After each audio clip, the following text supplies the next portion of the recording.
Welcome to the Chain Effect Podcast, where a physical therapist and a dietitian married with 2 kids juggle the struggle of running a business, raising a family, and prioritizing our own health, all while trying to have as much fun as possible. We're your hosts, Taylor Pope, Doctor of Physical Therapy, and Caroline Pope, Registered Dietitian. Together we own and operate a health facility bringing together physical therapists, dietitians, personal trainers, and active recovery services to create what we call the Chain Effect. Woo! I'm wiped. I'm glad you're running this podcast mostly today. Yeah, this is going to be more of a Taylor episode today. Well, tell us why you're run so ragged. Oh my gosh, these kids are controlling me. Yeah. Only me, not Daddy. No. Yeah. Well, the AC was broken, wasn't sleeping. Mm-hmm. I hit my shins attempting a box jump the other night in a workout and just wrecked my shins. I don't know if anyone has done that. I've heard horror stories. Yeah. When the trainer saw me do it, rushed over, they immediately started swelling. Now I've got huge swollen bruises all down both legs and cuts. I told one of my clients about it. They were like, oh yeah, that's my worst nightmare. And now I'm sad because I love box jumps and now I'm going to be terrified. Yeah. Like PTSD the rest of my life from doing it. I'll probably just step up now, which is so fine. But got to start a little lower. I think, it was low. I think I just didn't realize how fatigued I was by the end, and it was at the end. And also, my hips were really sore. I was telling you that. So I wonder if I just didn't have the mobility that I usually do. Anyways, that, and then the kids are controlling me and I'm mentally preparing for summer, which I'm super excited about. Summer is I love summer and I'm ready to take things a little slower and have the kids more at home. And I'm planning all these activities, but it's a lot, interrupting their fights. Yeah. But it's hot and you might want to put your hair up. Oh my gosh. Yeah. You might want to put your hair up. Our younger that's a problem. That 3-year-old phase. I remember Bennett doing it too, but they both went through this trying to control mommy, not daddy, mommy. So every time now it's not only me put my hair up, it's when I put it down too. Tolly doesn't like change. Yeah. He's like, put your hair back up. Why is your hair down? Why? Like this morning, he's like, let me crawl on your back. Turn around. Let me crawl on your back. I'm like, why? He's like, I'm going to take your clip out of your hair. Put your hair down. The funniest, though, was a few weeks back where he pressed. I was inside, and I guess I had put my hair up to do laundry or something, and the window was open, or he could see me from outside. I think you were outside with them playing. There's a storm door, right? Yeah, storm door was open, so he could see the glass door. He could see me through it. They were playing outside. I think you were outside. They were doing their scooter and their bikes and everything. And all of a sudden I hear against the glass. And he was smushing his face up against the glass. And his big lips were like, put your hair back down. Control. Anyone else have toddlers and feel controlled? I'm with you. And Bennett used to freak out if I would put a different bathrobe on. Yeah, because I love my bathrobes in the house. He's like, put the blue one on. No, put it back on if I got in my regular clothes. Yeah. And Tally this morning said also, same thing. He's like, put your PJs back on. Yeah. Yeah. Well, and he's always trying to get me he's like, Daddy, you're not wearing a shirt to go to bed. I'm like, yeah, I don't want to wear a shirt. He's like, you need to wear a shirt. Okay. They think we wear everything they wear. Well, anyways, I'm worn out. So speaking of control. And also, hey, speaking of getting you up on that box again. We're going to talk a little bit about... It's going to take a little while. Yeah, we're going to talk a little bit about power. And specifically, we're going to talk about velocity-based training. Yeah. VBT. What is that? Tell us all about that. We're gonna dive deep. We're going to dive deep into the science. And honestly, the science goes way deeper than we're going to get today. But we're going to get through a little bit of an introduction and then how we've been using it in the gym at Chain Effect. And frankly, I think it's awesome. And if there's athletes out there who are playing competitive sports and you've never heard of velocity-based training, you need to learn about it because it is what I like to call the 4th metric. And so if we think about lifting weights, we think about the weight itself, how many sets we're doing, how many reps, but velocity-based training allows us to measure the intention in each rep. So how much effort we're giving to the same rep. And we use a system called Output, which has a really nice display.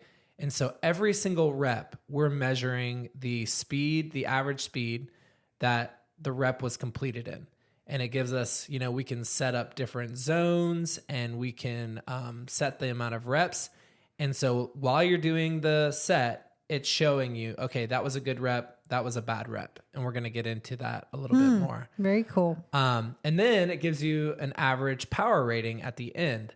So you can sort of track your sets up against each other and measure over time.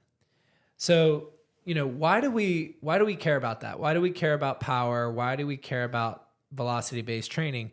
Well, Dr. Brian Mann, who was kind of a pioneer of velocity-based training, he was approaching athleticism with the idea that he would work with college D1 programs and try to draw a correlation between the most explosive athletes or the fastest and the athletes that could jump the highest and who could lift the most weight. And what he found was that there was almost no correlation between who could lift the most weight in the gym and who could jump the highest and who could run the fastest. But when they started to measure velocity and added that metric in, all of a sudden there was a direct correlation between the speed at which athletes could move a lot of weight and how fast they could run and how high they could jump. Oh, so cool. we're drawing these like direct correlations between power and explosiveness on the field. And then after tracking this for a certain amount of time, they started to develop these different thresholds that athletes, depending on what speed they were moving the weight in and what speed they were doing an exercise in, it started to have basically different speed and strength traits. And we'll get into that in a little bit. But it's really cool. It's an awesome tool. And I think some of the main benefits that, the reasons to use it in the gym, one is a readiness to train. So basically our strength, we think about our strength as being this static thing. And strength is not. It fluctuates day to day, actually moment to moment. And even in a single workout, you might be stronger at different points of your workout. And so when we're using this system, we're accumulating this data over the course of several training sessions. And let's say that we had a plan for you coming in to do the workout, and we were going to try to hit some certain velocities during your workout. Let's just use trap bar deadlift as an example. We're going to do a deadlift workout, and I put your normal warm-up weight on there, and then all of a sudden you start doing the exercise, and you're slow. You're not, you're after a few warm-up reps, we start trying to speed it up a little bit, and you're not hitting anywhere close to the velocity that you were hitting in your previous workouts. So it's not worth it to keep going. You want to lower the weight? Yeah, well, you may want to lower the weight, but really you may want to make an adjustment. And you may want to ask the athlete, like, hey, what's going on? Like, did you get a good night's sleep? Did you, eat right before your workout?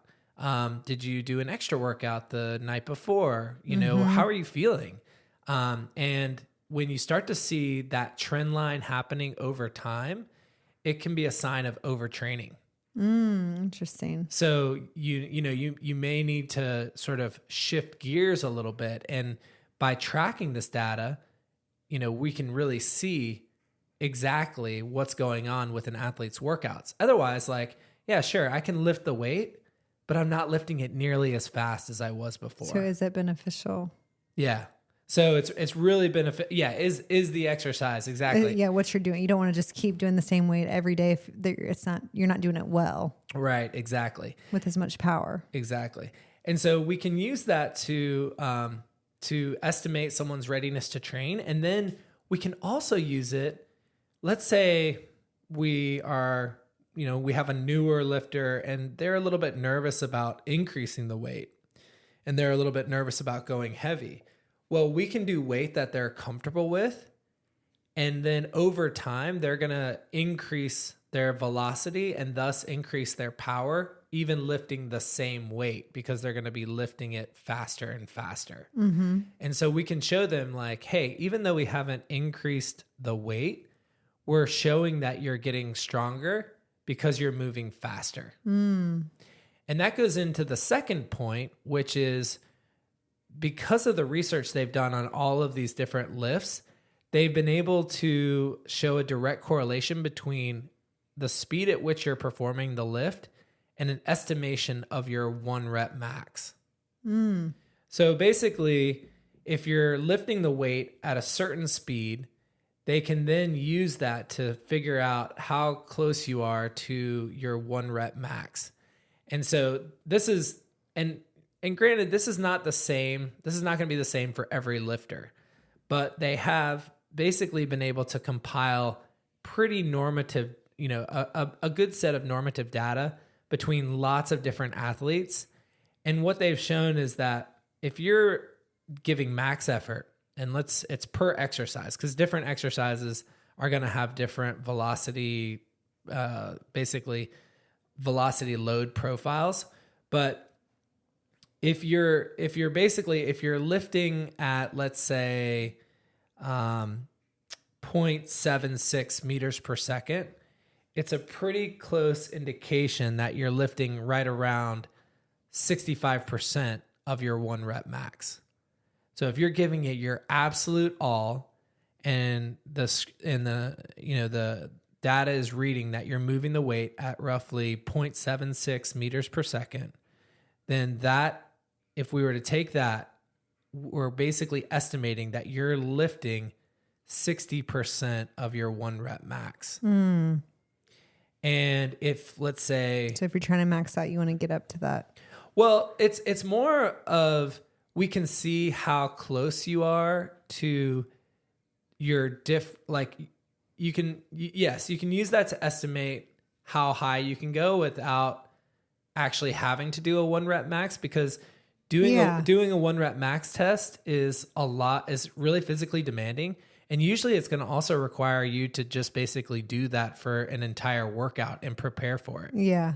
But then it's also very, like we're saying, your 1 rep max one day is not going to be your 1 rep max the next day necessarily. So let's say you come in one day and you're doing 0.76 at a certain weight. Well, your 1 rep max is basically, that 60% of your 1 rep max. You can kind of figure out like where you're at with that strength that day. And let's say you come in the next day and it's less or it's more.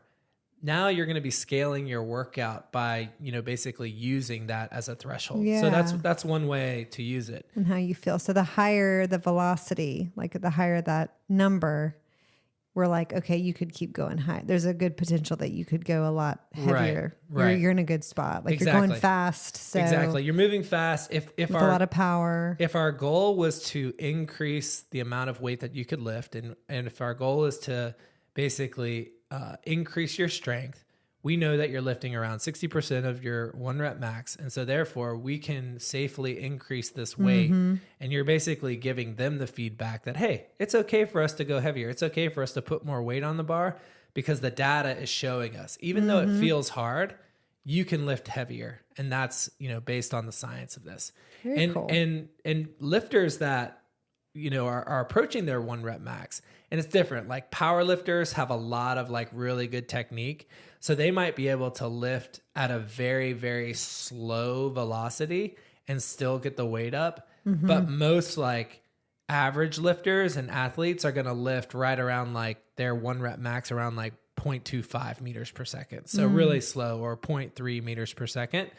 But, if you get an athlete in there and they're blasting off like 1 meter per second, and they're like, yeah, this is what I normally do. Well, if they're in season or they're approaching like a big tournament, you might not want to mess with that, because especially if they're like a basketball player or a soccer player or like a field athlete. They're in a good groove. Yeah, you're going to want them to be, hammering those lifts at a higher velocity, especially if they're approaching like a big performance or a big tournament. But if they're more in their off season and you're trying to build strength or you're trying to build muscular endurance, you might use that information a little bit differently. You might be okay with them hitting slower velocities and still like increasing the weight over time. But when we were getting ready for our tournament last year, one of the things that we did, we said, okay, we've been lifting, we've been trying to increase the weight, and now we're 8 weeks out from the tournament. And so every week we had a few different lifts that we were going to track. So we would have basically a deadlift day, a squat day, and those were the two big compound lifts that we were going to track, and we were going to try to increase the velocity threshold that we were lifting those lifts at and maintain that threshold throughout the workout. So just to give you, for instance, we started out at 0.8 meters per second. And every time we increased the weight, we had to hit that 0.8 meters per second. So it was like, so using it that way. So we started out, just to give you like some numbers, but like warm up set was, 135. And then we put 155 on. Every rep, you have to hit 0.80. And if for some reason you weren't able to increase the weight and still hit that number, went back down, complete that last set, and that was it. So maybe that first workout, you might raise the weight a little bit, but you're not hitting that speed that you need to hit. And it's not beneficial to lift more weight. You're better off doing more sets at that lower weight, still hitting that same velocity and that same power threshold. Yeah, because you're really working hard. I mean, I've done this a little bit with you, and your heart rate's getting up. Yeah. And you're really, with that power attribute, it is a totally different way to think about it. Yeah, because you're going maximum intent every time. You're not because you're not lifting slow and you're lifting with that maximal intention. It is very fatiguing. But so we would do that 1 week, and then the next week we increased the threshold 0.05. So now every lift has to be 0.85. And then the next week, increase it another. So every lift had to be 0.90. And then the next week was 0.95. And by the end, we were performing all of our lifts using the same weight, which is crazy. We were doing the same weights that we were doing throughout the whole series at it was like 1.15 was like our last week, like right before the tournament. And what was wild about that was that actually we were able to hit 1.15 with more weight than we were when we started. At 0.80.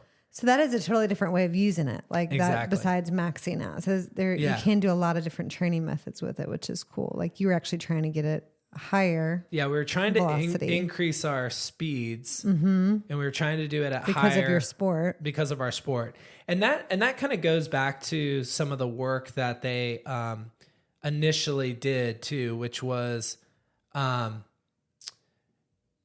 using these thresholds, using these different speed thresholds to have different speed attributes. And so essentially, what they figured out was that maximum strength was if the attribute you were going after was maximum strength, you're basically lifting at somewhere below 0.5 meters per second. Oh, okay.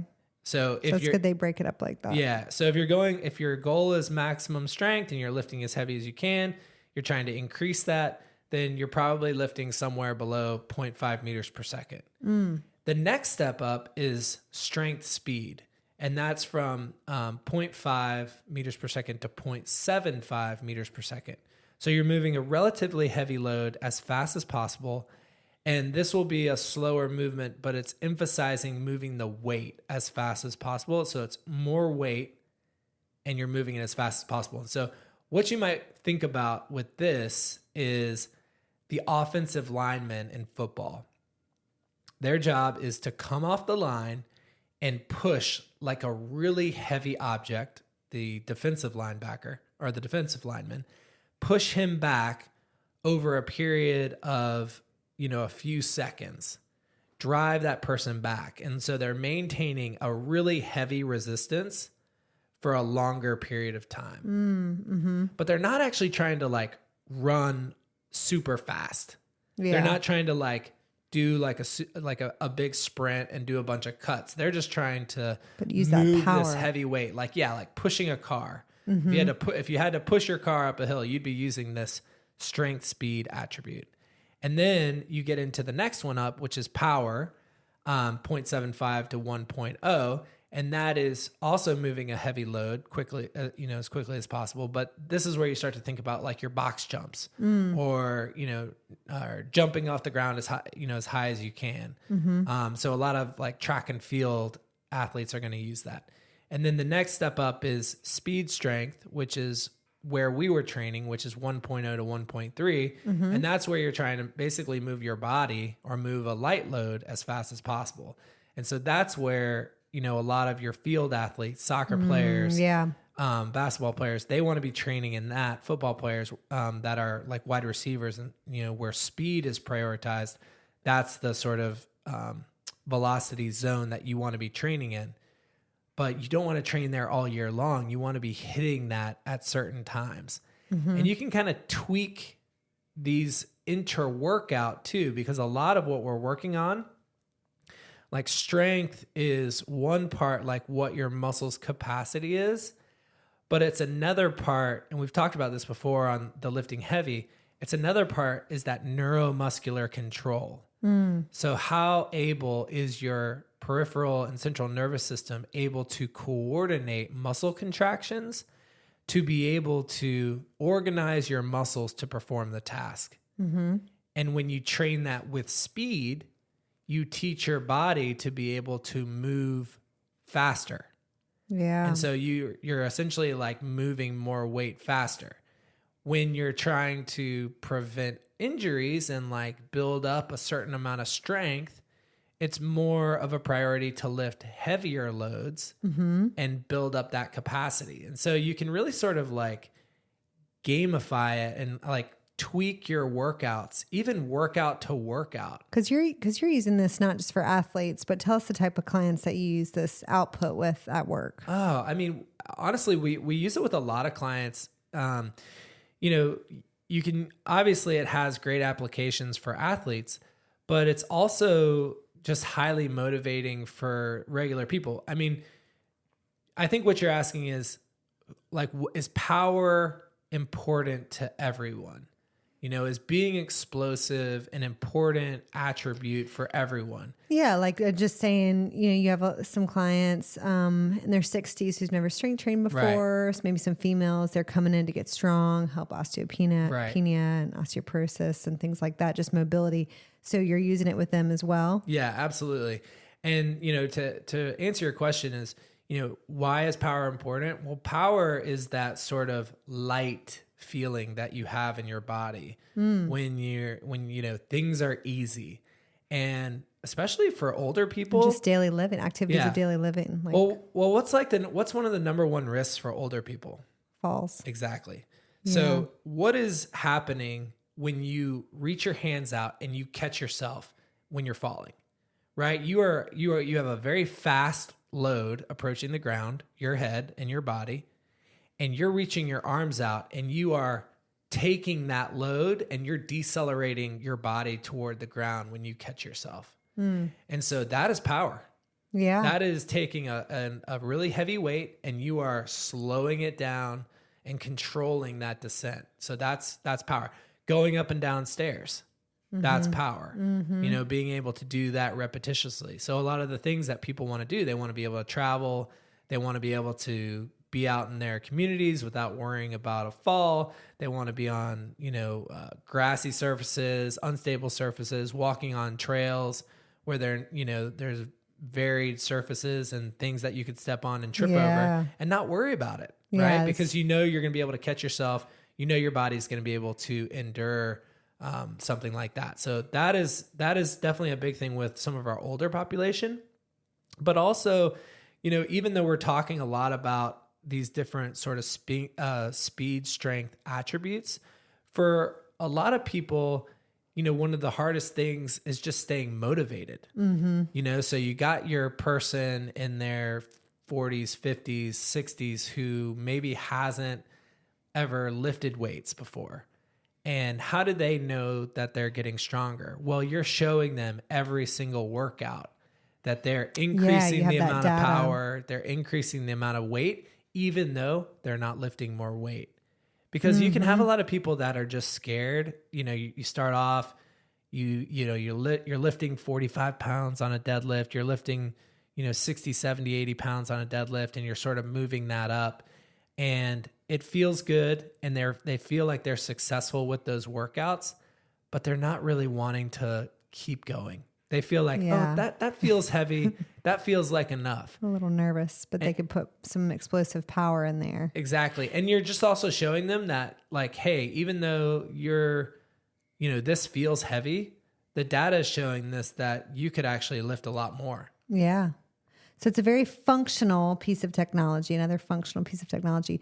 So just as a review, some reasons people might use this is readiness to train, estimating a client's 1 rep max on a given day, how heavy they can actually lift, depending on the day, using those velocity thresholds for different sorts of exercise, team sports, planning for big events like you were talking about when you were planning for your ultimate tournament, and then motivation, because the numbers, the data, especially a data-driven client, it is cool to see. And that little ding, ding, it makes, kind of keeps you on track. So tell us the setup of what it looks like in the gym, like what goes on the equipment or on the person, and how does that translate to give us that data? Yeah. So, basically it's a little box. It's maybe the size of like a matchbook. And we have all these different straps that you can put it in. And one of the straps goes on the barbell, but several of the straps go on your wrist. Mm-hmm. You can have it go on your thigh. You can have it go around your waist. You could have it, you put it on your foot. So let me just go through a couple of the typical exercises that we really use it for. Okay. So when we have someone who's brand new, we want to get a true representation of their explosive power. Well, how do we do that? Really, just jumping up in the air and measuring the height of that is one of the best representations of your power and your strength, actually. So the higher you can jump is just a really good representation of that strength and power ratio. So we'll measure that, and we'll measure that with 2 feet, and then we'll measure 1 foot versus the other. And you know what? People that have different sports where maybe they were jumping off 1 foot primarily, or they have an injury. Yeah. They're 2 years out from an ACL, and they see that in the data. They think everything's fine. But when we go and we measure their right versus left, there's big differences in the right versus left. And then they're like, you know what? I can feel it. So when you really isolate those jumps, right versus left, you can really see that data. Then what I like to do is I like to measure, get some baseline measurements for deadlift, get some baseline measurements for squatting. And that is with an athlete that already has good technique, because we're not going to measure anyone that doesn't have proper form. So one of the baseline prerequisites for any exercise is that they have proper form. But if they are brand new, if they have no technique, we could measure a plank. We could measure a push-up. We could measure an assisted pull-up. And there's, ways to do all of those things. One of the ones I love to do is a downward medicine ball slam. So reach the ball up over your head and slam it on the ground. That's a great representation of power, and we're getting this peak velocity number that we're looking at. Yeah. And that's something that we can usually show some nice increases over time, like their ability to, hit some high speed slamming the ball down. So at the beginning, when you're testing someone, do you do a certain amount, like 10 reps, or is it based on the numbers, based on the velocity, like what trends you're seeing? Yeah. So, really I'm just trying to get some initial scores. So, for the jumps, typically I'll do like 3 or 4 jumps, but if they're going up every time, then I'll let them keep jumping until they kind of level off. For the ball slams, it's usually just like, 15, depending on the person. Maybe I'll do a 10-pound medicine ball, or if they're a little bit bigger, maybe I'll do like a 20-pound medicine ball and just have them slam it 15 times just to get a baseline. So So you have those sensors either on the equipment that they're using or around the person themselves. And then it's syncing to like a tablet, essentially, that's showing them the numbers and going like bling, bling, bling every time they do something. And it's cool because you can see it in real time and you can say, if you're trying to reach a number, you could say, oh God, next time. Like you just got to keep powering through and doing your best every rep, which is cool. And really sort of in a bigger sense, I think that one of the applications that we really see this having, obviously for athletes, there's some really good, like direct data, even training, having someone have an injury and giving them a goal to know when they're back to where they were previous to the injury. Mm-hmm. But also just like the normal person, non-athlete who wants to be active, they can sort of measure their strength year over year and see like, we've talked about having that musculoskeletal physical, where just like you go and you have your doctor's physical, well, you're going to be assessed. You're going to have your strength assessed. You're going to have your balance assessed. You're going to have your range of motion for different things assessed every year to see if there's red flags in your movement that are showing big areas that you need to address, that you need to work. And what we're seeing now is, it used to be conventional wisdom that you're just going to get, once you're past your prime, just expect that you're going to be getting weaker and weaker your whole life. Mm-hmm. But all of the research is showing that with continued training and with cumulative training and a long-term athletic approach, you can build strength throughout your lifetime. So I'm in my 40s and I will tell you, I am stronger now than I was when I was 38. Yeah, definitely. I am, stronger this year than I was last year. And a lot of that is because I'm tracking it. Yeah. I'm getting the numbers. And having this data to use. Exactly. So this is a super interesting tool. So again, we use Output, and that's the one we have at Chain Effect in the gym. And there's a lot of different sensors out there. There's different, this sensor, we like it because it can track a bunch of different exercises, a bunch of different kettlebell exercises that we like to do. You can do Nordics on it. It'll measure range of motion. So, if you're doing a pull-up and you're not going all the way down, or you're not straightening your arms out all the way. Like, yeah, that's cool. It's going to show you that, you didn't hit the range of motion that we were looking for. And swings. I mean, kettlebell swings, that's a huge one that a lot of people don't do correctly with form, but also like the power behind it. Exactly. So you might be swinging the weight, but you might not be hitting anywhere close to, the power that we'd like to see. And what, when we first got this, they didn't really have normative data for basically different classes of athletes. And recently they've come out with, the top 5 percentile of all athletes are able to do this amount and hit this power on this exercise. 95% of all athletes are able to hit this power, with this on this exercise.